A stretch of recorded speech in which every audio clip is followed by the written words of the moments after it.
Bom, pessoal, então agora continuando para tronco de pirâmide. O que vai ser o tronco de pirâmide? A gente entendeu bem o conceito de pirâmide, as áreas, os volumes que estão lá envolvidos.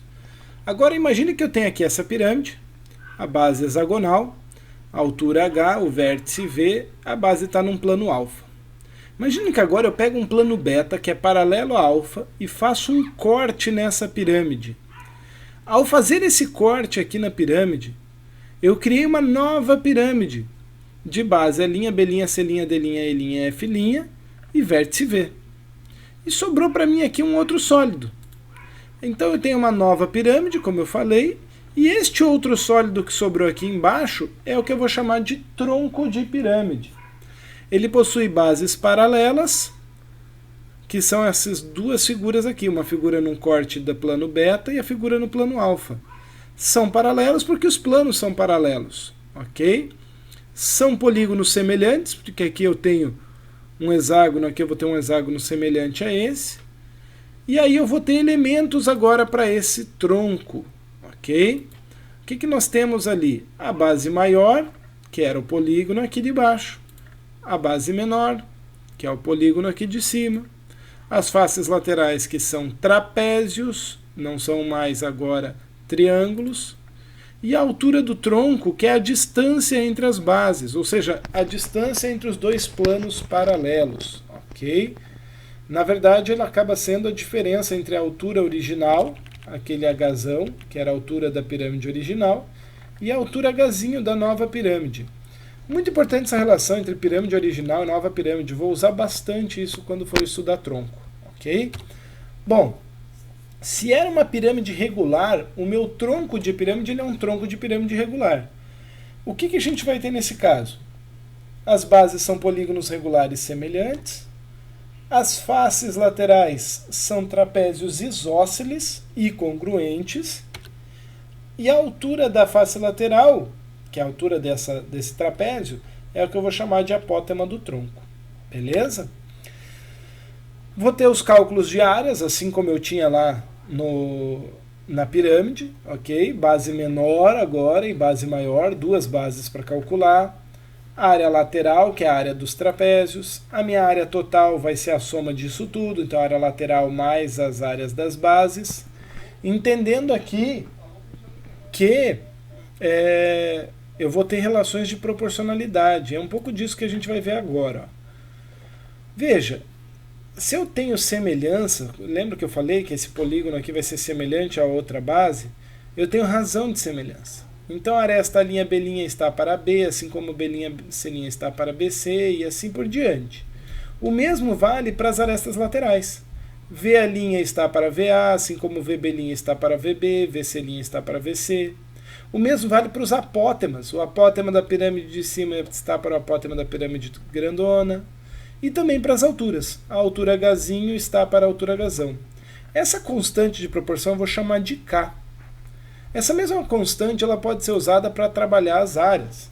Porque a relação entre as áreas vai ser K ao quadrado. Já que eu estou falando de uma medida agora bidimensional. Então, tanto faz a área da base menor para a área da base maior, a área lateral da pirâmidezinha para a área lateral da pirâmide grande, a área total da pirâmide pequena para a área total da pirâmide grande. A razão é K ao quadrado. E quando eu for fazer a relação entre os volumes, a razão vai ser K ao cubo. Ou seja, o volume dessa pirâmidezinha pequena está para o volume da pirâmide grande, numa razão K ao cubo. Posso usar essas relações quando for calcular as áreas, mas vou usar muito essas relações com certeza quando for falar de volume. Por quê? Imagina que eu sei então o volume da grande. Pela K ao cubo eu consigo achar o volume da pequena. Sabendo o volume das duas pirâmides, o volume do tronco vai ser a diferença entre esses volumes. Então normalmente, quando eu for fazer cálculo de volume de tronco, eu vou usar essa relação. Volume do tronco é o volume da pirâmide grande menos o volume da pirâmide pequena, ok? Também tem uma fórmula para volume do tronco, que é essa daqui, que é 1/3 da altura do tronco vezes área da base maior, mais área da base menor, mais média geométrica das áreas das bases. Mas, cara, para lembrar dessa fórmula é muito, muito xarope. Eu sou um que não uso quase nunca essa fórmula, então vocês vão perceber que nos exemplos eu vou usar razões de semelhança e calcular o volume dessa maneira. Beleza? Vamos lá, primeiro exemplo então.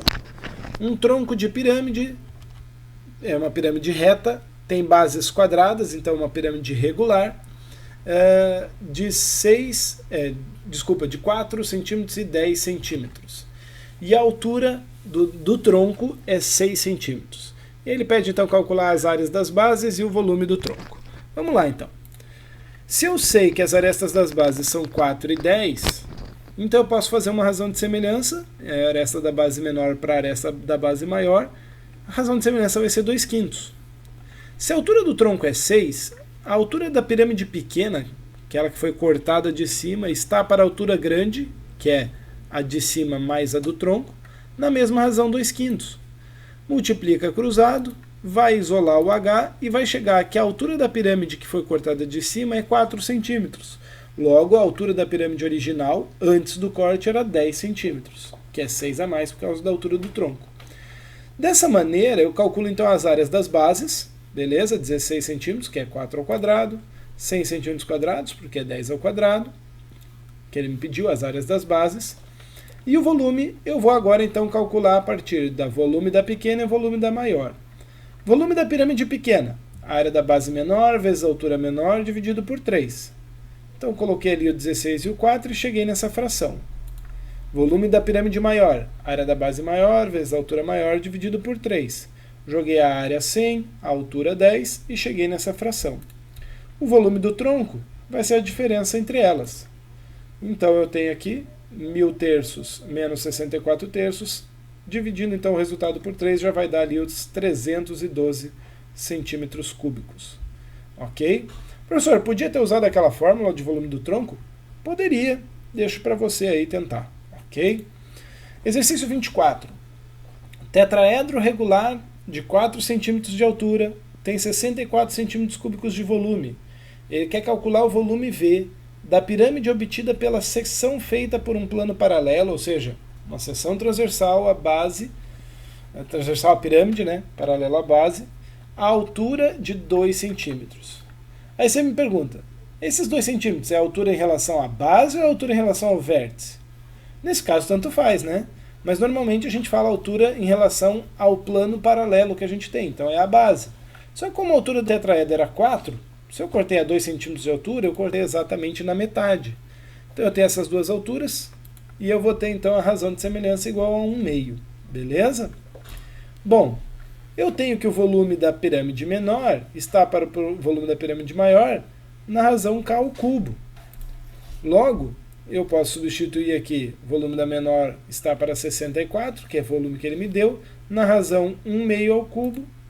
Eu vou ter 64 vezes 1/8, o volume da pirâmide menor é 8 centímetros cúbicos, certo? E se ele tivesse pedido o volume do tronco? Olha, só bastava fazer esse volume total menos esses 8 aqui, ficaria com 56 centímetros cúbicos. Beleza? Bom, chegamos no último exercício desse assunto. E esse é um exercício bastante trabalhoso. Então eu vou parar o vídeo aqui e vou fazer um vídeo só com o exercício 25, ok? Peço que você tente resolver ele agora, né? Dê um tempinho, tenta resolver ele aí e vê se você consegue chegar aí no que ele está te pedindo, senão no próximo vídeo vai estar ele todinho resolvido.